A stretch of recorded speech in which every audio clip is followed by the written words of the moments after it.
Graça e paz, irmãos, é um privilégio, um prazer estarmos aqui juntos para continuarmos esse momento de adoração, de culto ao Senhor. Saudamos também aqueles que nos acompanham pela internet. Que a bênção do Senhor seja abundante sobre todos. Uma boa notícia é que é bem provável, como está preparado, a não ser que haja alguma intercorrência, a gente crê que não, que amanhã pela manhã ela receberá alta. Amanhã ela completa 25 dias lá no hospital, mas Deus, na sua multiforme graça, interveio e os medicamentos via oral, creio que está dando sustentação agora para ela poder ir embora, não é? A questão era que ela só estava sendo mantida com remédio via injetável, pesado, morfina.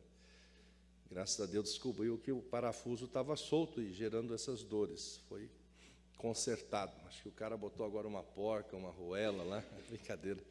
Eu falei, brinquei com o médico, agora está firme, né? Graças a Deus. Então ela vai poder voltar para casa amanhã, com a bênção do Senhor. Então, obrigado por você que orou conosco nesta maratona, né? Quase um mês, mas Deus é tremendo e Ele, a sua misericórdia vai além da nossa compreensão. E a Ele seja a honra e glória e todo o louvor. Quero convidá-los para acompanhar a leitura em Gênesis 42, de 1 a 25. Nós faremos essa leitura para dar sustentação à nossa meditação de hoje. Gênesis 42.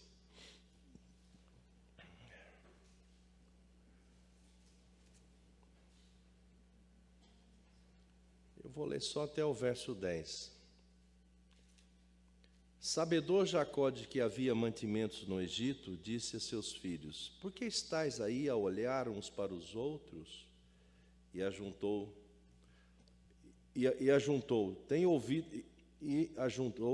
tem ouvido que há cereais no Egito? Descei até lá e comprai-nos deles, para que vivamos e não morramos. Então desceram 10 dos irmãos de Jacó, de José, para comprar cereal do Egito. A Benjamim, porém, irmão de José, não enviou Jacó na companhia dos irmãos, porque dizia, para que não lhe suceda acaso algum desastre. Então os que iam, pois, para lá foram também os filhos de Israel, porque havia fome na terra de Canaã. José era governador daquela terra. Ele era quem vendia a todos os povos da terra, e os irmãos de José vieram e se prostraram o rosto em terra perante ele. Vendo José a seus irmãos, reconheceu-os, porém não se deu a conhecer e lhes falou asperamente, e lhes perguntou, de onde vindes?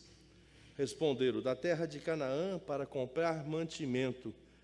José reconheceu os irmãos, porém eles não o reconheceram. Então se lembrou José dos sonhos que tivera a respeito deles, e lhes disse, vós sois espiões e vieste para ver os pontos fracos da terra.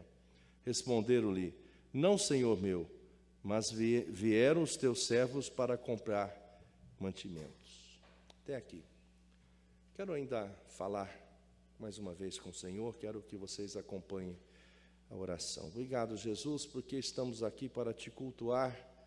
Acabamos de ler a tua palavra, Senhor, que ela possa, que o Senhor nos ilumine, o teu Espírito Santo, e que essa palavra possa adentrar os nossos corações, gerar em nós conhecimento, entendimento, compreensão, convicção, muitas vezes arrependimento e vontade de caminhar mais e eficazmente na caminhada da fé. Capacita-nos aqui, Senhor. Oramos no teu nome. A nossa meditação de hoje, o nosso tema é: os desígnios do Senhor são perfeitos. Os desígnios do Senhor são perfeitos. Desígnio é vontade ou intenção de desenvolver, de realizar alguma coisa. Isso numa tradução, num significado bem comum do dicionário. Perfeito, que não tem defeito, ideal, impecável, excelente. Os desígnios do Senhor são perfeitos. Muitas vezes nós que tomamos liderança em conselho ou mesmo a diretoria de uma empresa, tomamos decisões importantes, mas nem sempre os resultados atingem aquilo que nós esperávamos, não é? Por mais que a gente pense, organize, calcule, pesquise, tenha todos os procedimentos em mãos, muitas vezes não alcançamos o resultado esperado por alguma situação alheia àquilo que nós pensávamos. Mas os desígnios do Senhor são perfeitos, isso tem que alegar os nossos corações. A gente sabe disso. Mas na nossa caminhada de fé, assim como José caminhou, em muitas circunstâncias, penso eu, que ele reviu esses desígnios e ele estava por compreender e entender. Muitas vezes nós, hoje, no nosso momento, queremos questionar com Deus ou discutir com Deus a nossa caminhada. Não digo que eu sou isento disso, muitas vezes eu pergunto para quê, ou até onde isso vai, ou qual é a causa, o que o Senhor está construindo em mim, ou você falando em nós, ou em você mesmo. Pelo menos a gente precisa compreender e crer que Deus está construindo. Muitas vezes, se é um momento de correção, a palavra diz que Ele corrige a quem ama. Muitas vezes não é nem uma correção, é um ensinamento. Veja lá como é o que Ele fez com Abraão. Ele convidou Abraão para que através de Abraão, em Abraão, as nações da terra fossem abençoadas. O povo de Israel surgisse em Abraão. Ele faz um convite muito importante, um convite irrecusável, né, que Abraão atendeu, que era sair do lugar mais importante da época, que era Ur dos Caldeus, um centro cosmopolita. A família de Abraão, com certeza, tinha seus recursos, e convida Abraão para fazer uma caminhada sem mapa, não é? Que ele ia conhecer o caminho na caminhada, e que ele tinha que deixar tudo para trás, que ele tinha que começar uma nova vida. E Abraão caminha. Igualmente acontece com José. A história de José para mim é magnífica. Eu ali muitas vezes sempre releio.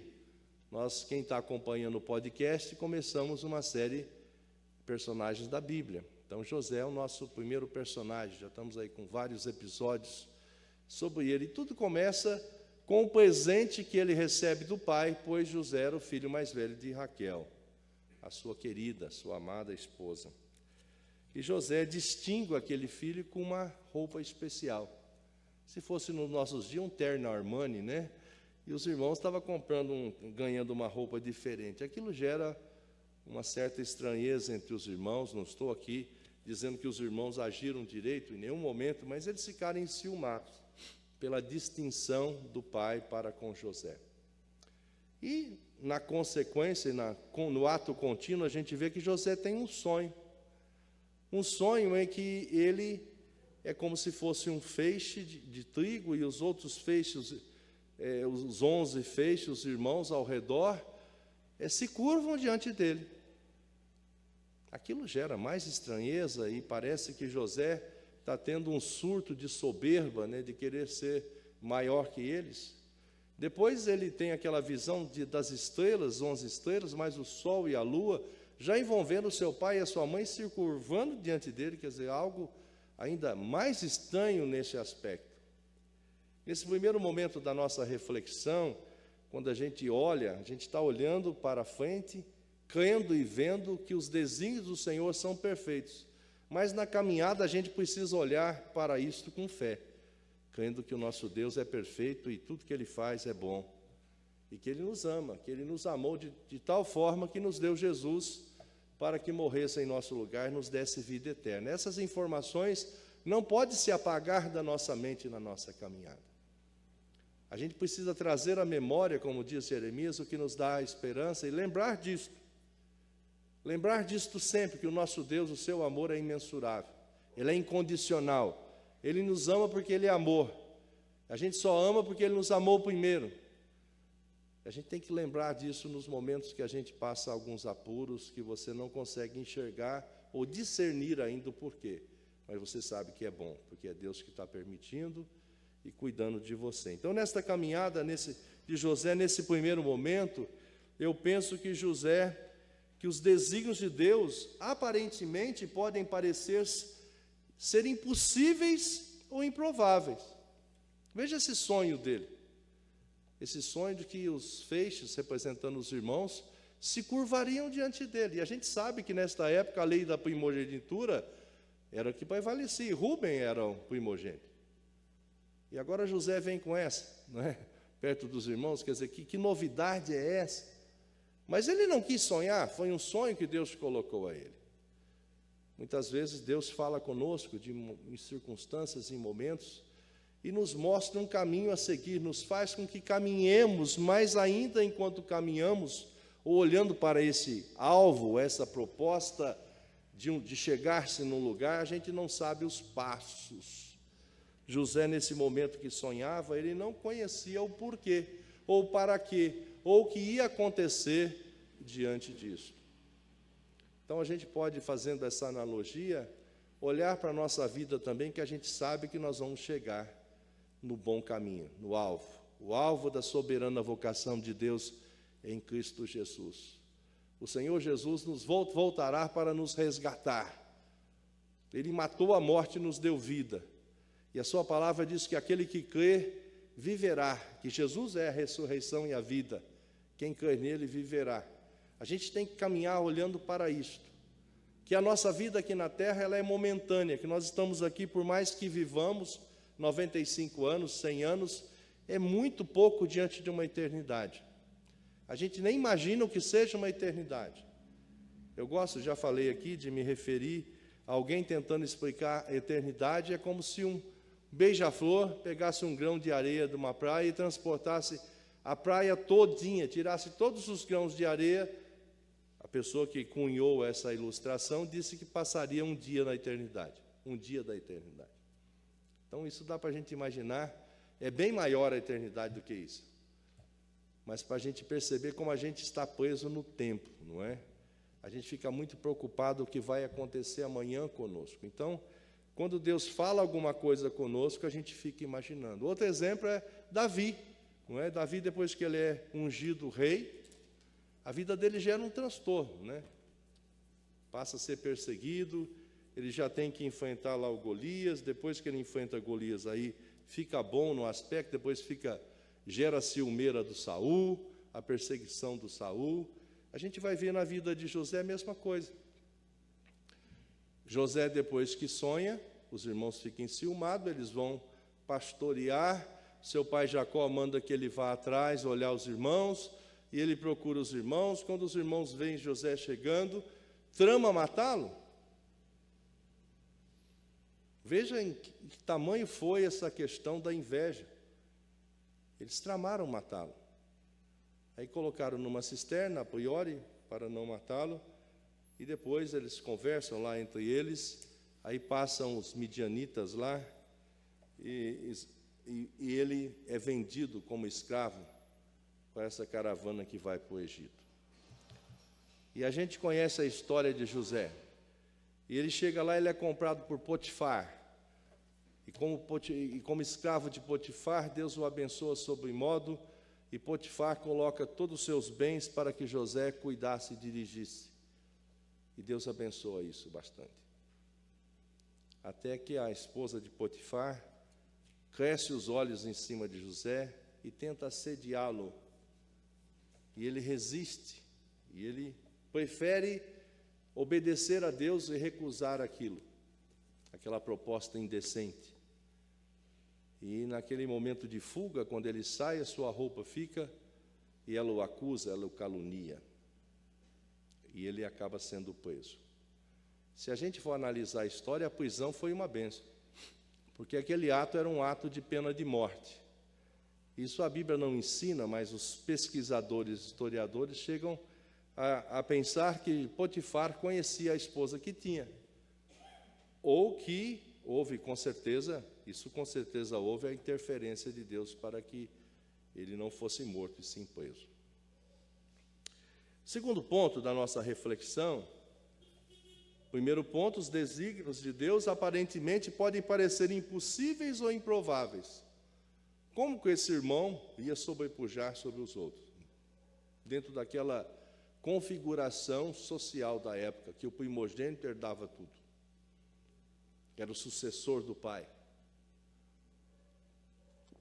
Um sonho é impossível ou improvável. Mas se é sonho de Deus, os desígnios do Senhor são perfeitos. Segundo ponto é que os desígnios do Senhor no decorrer do tempo pode parecer um desastre. Não é? Na vida de José, ele se torna um bom administrador, ele é abençoado por Deus e depois ele é caluniado, porque resolve obedecer a Deus. Não é? Não aconteceu porque ele cedeu ao assédio. Ele resolveu obedecer a Deus e ele é caluniado. Aí, aqui ele no capítulo 40, versos 14 em diante, ele é colocado ali na prisão, e como o carcereiro coloca toda a administração da prisão na mão de José. E nesse ínterim, nesse momento, estava lá o padeiro e o copeiro do rei. E eles tiveram sonhos. E José interpreta os sonhos. E tal como José interpretou, se deu. O padeiro foi enforcado e o copeiro foi libertado. E aqui o verso 14 diz: porém, José disse: lembra de mim quando tudo te correr bem, e rogo-te que sejas bondoso para comigo, e faças menção de mim a Faraó, e me faças sair desta terra. Mas o que aconteceu com o copeiro? Esqueceu, não é?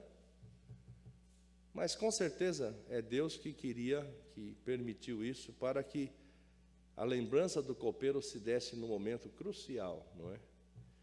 Então, se José olhar por essa situação, de novo ele estava sendo abençoado, Deus abençoando-o ali preso, mas liderando ali, administrando o cárcere, e Deus o usa para interpretar os sonhos. Ele faz, ele se torna uma bênção.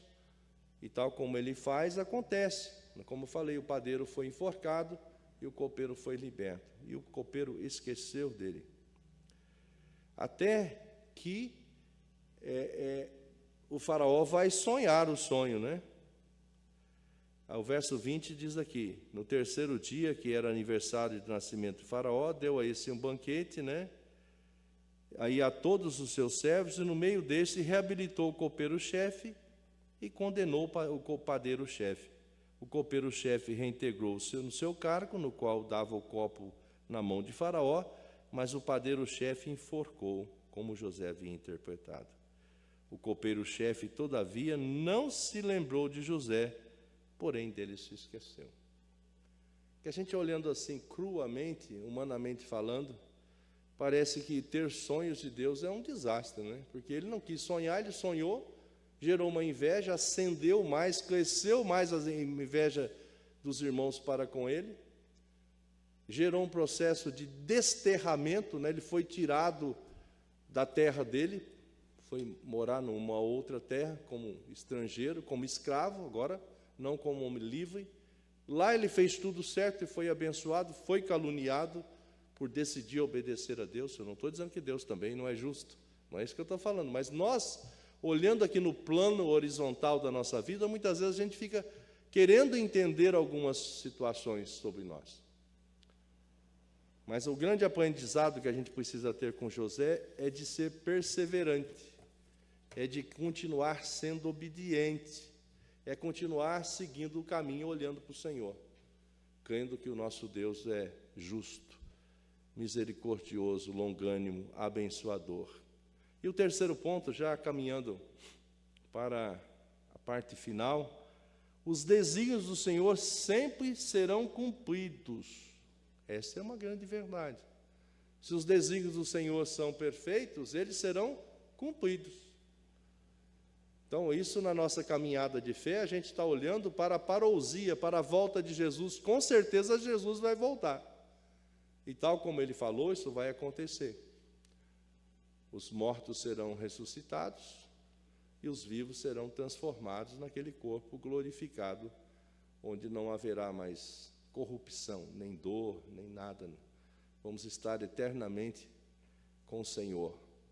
Isso é o que deveria anelar a nossa alma, desejar profundamente, e essa deveria ser o nosso foco, a nossa mira de olhar, crendo que nós estamos caminhando para esse alvo de estar eternamente com Deus. Isso precisa sobrepor as nossas dificuldades, isso precisa fazer com que a gente olhe para o Senhor e creia, e caminhe. Porque o inimigo não pode fazer nada contra nós. Ele tenta nos roubar, matar, destruir, tenta nos atrasar. Ele tenta fazer com que a nossa luz não brilhe, não reflita a luz do Senhor, ofusque isso. Que os propósitos do Senhor, da gente ser testemunha do Senhor, para que as pessoas conheçam e vejam Cristo em nós, seja ofuscado, retardado, diminuído, e quem sabe a gente vir até a resmungar e murmurar do Senhor, dizendo, puxa, o Senhor não está vendo isso? Sempre eu lembro do Salmo 73, Salmo de Asaf, onde ele fica indignado nos primeiros 14 versículos, né? Ele chega a dizer, inútil foi conservar-se puro, obediente, pois de contínuo estava sendo afligido. Mas depois entra o versículo 14 em diante, ele começa a falar, ele começa a perceber, ele vai dizer, eu era um irracional na tua presença, e começa a voltar a ver o que era o Senhor, e o que Deus é. Muitas vezes nós temos momentos aflitivos na vida, que a gente pensa que nós não vamos conseguir, mas que o nosso Deus só está conosco, e Ele faz com que a gente marche, e Ele vai nos fortalecendo, até a gente chegar nesse grande finale. Eu tenho certeza e convicção que Deus tem nos seus planos, nos seus desígnios para cada um de nós, algo similar ao que Ele tinha a José. Cada um de nós temos um propósito. Deus tem um propósito para cada um de nós, que é igual no sentido de ser testemunha. O nosso propósito é a gente cumprir o mandato da grande comissão, de ensinar as pessoas nas verdades bíblicas, para que ensine outros, para que a gente possa impactar o mundo, para que o mundo veja que o Senhor Jesus é o Salvador e o Senhor, o único capaz de nos dar vida e vida eterna, de restaurar nossas vidas. Todos nós temos esse propósito. Muitas vezes a gente esquece disso. Então a gente pensa que o nosso propósito é juntar dinheiro, é ter os nossos bens, é se preparar para uma aposentadoria e, quem sabe, viver até 90 anos, com tranquilidade, tendo dinheiro para pagar plano de saúde, se precisar de algum medicamento, e comer enquanto a gente tiver dente para comer, né? Hoje já tem um jeito de ter terceira dentição, não é? Se for necessário. Quer dizer, isso é muito pouco para a vida. Não é isso que Deus tem para nós. Se a gente pensa só isso da vida, é muito pouco. A nossa vida aqui na Terra precisa estar olhando para a eternidade. Não que a gente não queira ser relevante aqui, é para ser relevante aqui, mas a nossa vida perpassa esse momento aqui. Mesmo que a gente morra, os que são do Senhor ressuscitarão, todos ressuscitarão, mas nós, os que cremos no Senhor, ressuscitaremos para a vida eterna com Ele. E aqui a gente vê, no capítulo 41, no verso 37 em diante, diz assim, José vai interpretar o sonho de Faraó, né? Faraó vai ter aquele sonho estranho, 2 sonhos, que José interpreta como um sonho igual, não é? De aquelas espigas mirradas, crestadas pelo vento, que comia as espigas boas e continuavam mirradas. E as vacas magras, que comiam as vacas gordas, 7 vacas magras comiam as vacas gordas e continuavam magras. Faraó, então, convoca todos os seus magos e sábios ali, e ninguém dá interpretação. E aquilo gera um mal-estar para o faraó. O copeiro era aquele que provava, né? Porque o pessoal antigamente matava muitas pessoas com envenenamento. Então, ser copeiro do rei era algo interessante, mas se tivesse envenenado, era ele que morria. Essa era a função dele, é provar. Antes de dar para o faraó, provava, morreu, o faraó tomava. Essa era a função do copeiro, não é só servir, era provar para ser o filtro do veneno, né? Porque era assim, pode ver na história como as pessoas matavam e morriam envenenadas. Então, o copeiro, Deus faz o copeiro lembrar que, quando ele estava preso, Deus havia, através de José, interpretado os sonhos dos dois, do padeiro e do copeiro, e tal como José interpretou, assim se deu. Então, José é chamado à presença de Faraó. Prepara, coloca uma roupa nele diferente, né? E José interpreta os sonhos dele, dizendo que os dois sonhos são semelhantes, que se refere à mesma coisa, que haveria 7 anos de fartura e depois viriam 7 anos de fome, que eles deviam preparar-se para isto, que era um sonho revelador de Deus. E aqui o verso 37 diz, esse conselho que José disse, né? O conselho foi agradável a Faraó e a todos os seus oficiais. O verso 38, disse Faraó aos seus oficiais, acharíamos porventura homem como este, em que há o Espírito de Deus? Depois disse Faraó a José, visto que Deus te fez saber tudo isso, ninguém há tão ajuizado e sábio como tu. Administrarás a minha casa, e a tua palavra obedecerá todo o meu povo. Somente no trono eu serei maior do que tu. Disse mais Faraó a José, vês que te faço autoridade sobre toda a terra do Egito. Então tirou o Faraó o seu anel de sinete da mão e o pôs na mão de José, fê-lo vestir roupa de linho fino e lhe pôs ao pescoço um colar de ouro. E fê-lo subir ao seu segundo carro, e clamavam diante dele, inclinai-vos. Desse modo, constituiu sobre toda a terra do Egito. Disse ainda Faraó a José, eu sou Faraó, contudo, sem a tua ordem, ninguém levantará mão ou pé em toda a terra do Egito.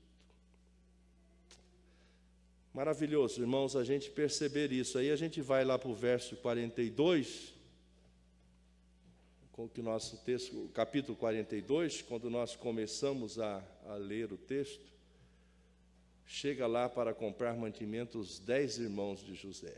Aqueles que tinham tramado matar, todos esses daí chegam lá. E o que acontece com eles? Eles se prostram. E o texto diz aqui, então se lembrou José dos sonhos que tivera a respeito deles. E lhe disse, vós sois espiões e vieste para ver os pontos fracos da terra. Aí José começa a relacionar com os irmãos até o momento da revelação e de trazer o pai para lá. É uma história maravilhosa. Mas veja a trajetória de José. Os desígnios do Senhor são perfeitos. Então, no seu tempo propício, no seu kairós, no tempo de Deus para nós, o melhor se dá. Não é? Se o copeiro tivesse lembrado de José lá, quando ele saiu, tivesse falado, lá estava comigo preso um hebreu, e lá ele interpretou meu sonho, parece que houve injustiça, intercedesse para Faraó, mas Deus permitiu que ele esquecesse, só lembrasse na hora que o Faraó sonhou. Então, irmãos, muitas vezes a gente pode pensar assim, Deus podia responder a nossa oração agora.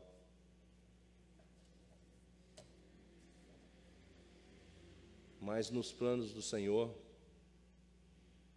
pode ser que Ele responda mais na frente, num momento muito mais propício. Quando jamais José ia imaginar que aquele sonho redundaria ele ser o primeiro-ministro do Egito, a maior nação daquela época, e administrar tudo isso. Foi-lhe dado todo o poder. Faraó olha para ele e reconhece que ele que Deus o abençoa, que Deus está com ele, que ele satisfez a ansiedade e a preocupação de Faraó. Diz, não há ninguém mais ajuizado do que você. Nós vivemos tempos angustiantes, tempos difíceis, tempos que todo mundo está apressado, né? A gente não consegue esperar um segundo o processador, a gente já está ansioso. Você vai passar o cartão lá, a maquininha demora 2 segundos, você já está... Era para passar e já sair, não é? A gente está vivendo esse tempo assim, de tudo muito rápido, né? Num tempo mais sociológico ou filosófico, chama presentismo. A gente quer viver muito aqui e agora, a gente não está esperando e nem olhando que a gente faz parte de um todo, que o Deus soberano tem planos para cada um de nós. E o plano geral é que a gente reflita o Senhor Jesus, que a gente seja um instrumento da sua graça reveladora da salvação, que as nossas vidas reflitam que Jesus é o Salvador, olhando para nós. E que essa salvação que a gente, essa informação e essa vida eterna que a gente já desfruta através do conhecimento da sua palavra, que o Senhor nos salvou e que o que Ele garantiu vai acontecer, assim como Ele ressuscitou, nós vamos ressuscitar também, porque Ele é o Deus Criador e Salvador nosso. A nossa vida continua. Quantas vezes nós desesperamos diante de circunstâncias, não é? De falência, de demissões sem emprego, de não ter revelado ainda aquilo que a gente precisa fazer. Como é difícil a gente esperar algumas coisas, né? Você está tendo necessidade, parece que aquilo se prolonga, e muitas vezes a gente é tentado a ser como Asaf: Senhor, o Senhor não está vendo, não? O salmista sempre fala: Deus não tarda em responder, não é? Davi fala: eu oro e fico esperando. Mas ele também fala: o Senhor é meu socorro bem presente na tribulação, meu rochedo, a minha fortaleza. Nós precisamos trazer sempre à memória o que nos dá esperança e ter certeza e convicção de que os desígnios do Senhor sempre são perfeitos e sempre serão perfeitos. E os desígnios que Deus tem para a sua vida são perfeitos. Eu não sei se você, na sua idade, se é jovem, se é adolescente, se é adulto, se já está caminhando aí para mais idoso, para mais maturidade. É bonito falar mais maturidade, é que eu cheguei nesta fase agora, estou indo para mais maturidade, é melhor falar bonitinho, não é? Não é, Zé? Falar bonitinho esse negócio, né? Mais maduro agora, né? A gente não pode perder essa perspectiva que a gente faz parte dos planos eternos de Deus. E que o amor de Deus por nós é tremendo, imensurável. Você não pode perder isso de vista. Que Deus tem por nós, tudo está nas suas mãos, que Ele cuida de nós. A gente não pode perder isso de vista. Porque se a gente for ler os finais dos tempos, não sei se a gente já está no final do tempo, ou está indo para os finais do tempo, nós vamos viver tempos de apostasia. Tempo de esfriamento da fé. Que diante das circunstâncias as pessoas titubearão. Por exemplo, se Deus permitir que a tal marca da besta seja qualquer coisa, não importa, o pessoal pensava que era código de barra, que é alguma coisa, que seja qualquer jeito de identificar que você é cristão. E dizer: você é cristão, então você é de Jesus, então você não vai ter crédito, você não vai comprar aqui, você precisa negar-se o Senhor. Não sei como será isso. Você negaria o Senhor? Pastor, mas eu tenho que comprar comida. Como é que eu faço sem comida? Eu não sei se será desta forma, mas que as coisas, os ventos estão chegando. Não é? As pessoas já estão trabalhando em leis para tentar coibir que a igreja fale o que está escrito na Bíblia. Está chegando. Tem projetos de leis sendo preparados para coibir o pregador de ler a Bíblia do texto que eles não querem que leia.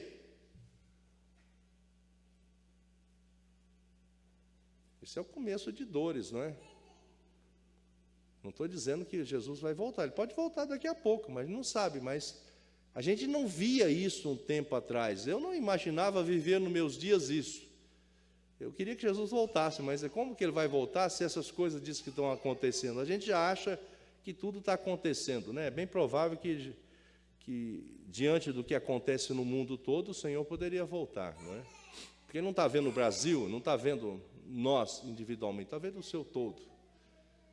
Mas a coisa está chegando, não é? Estão querendo fazer com que a gente aceite todos do jeito que são. Lógico, todos, quando se achegam a Jesus, se achegam com os seus pecados. E a Bíblia diz que pode ser vermelho como carmesim, quando é tocado por Deus, quando a gente é quebrantado e o Espírito Santo nos convence do pecado, da justiça e do juízo de Deus, e a gente se arrepende, ele se torna alvo como a neve. A palavra diz.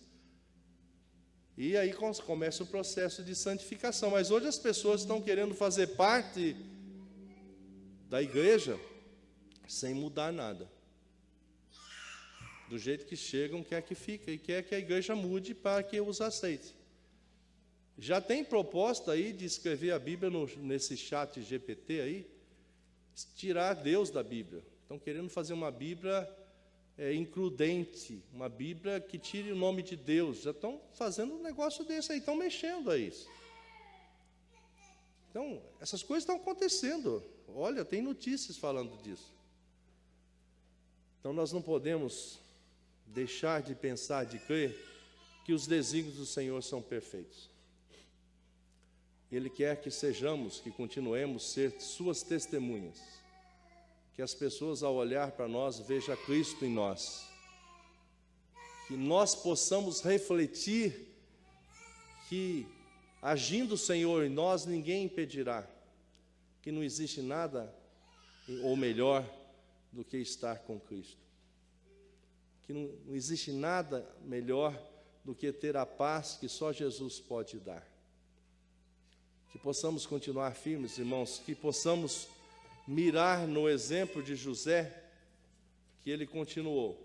Com certeza ele orou, ele pediu, ele não entendeu, ele não compreendeu no momento, porque que Deus não impediu ali a mulher de Potifar, da calúnia, ele acabou sendo preso, mas ele podia ter sido morto, Deus não permitiu. Depois preso, ele continua sendo bênção, e o copeiro esqueceu dele, mas esqueceu com propósito, para que lembrasse quando o faraó teve esse sonho que ele achou muito esquisito, enigmático, e José interpreta e se torna o primeiro-ministro da maior nação daquela época. Talvez você esteja no cárcere, né? Esteja clamando a Deus que o copeiro lembre de você. Talvez a sua circunstância seja: Senhor, misericórdia. Pode orar assim mesmo: misericórdia, Senhor, me dê força. Mas lembra que o Senhor pode estar esperando uma próxima etapa, porque a próxima etapa será infinitamente melhor e mais abrangente do que essa anterior que você está achando que seja a última. Que o Senhor possa nos abençoar e nos dar graça e sabedoria para que a gente possa continuar firmes no Senhor. Amém?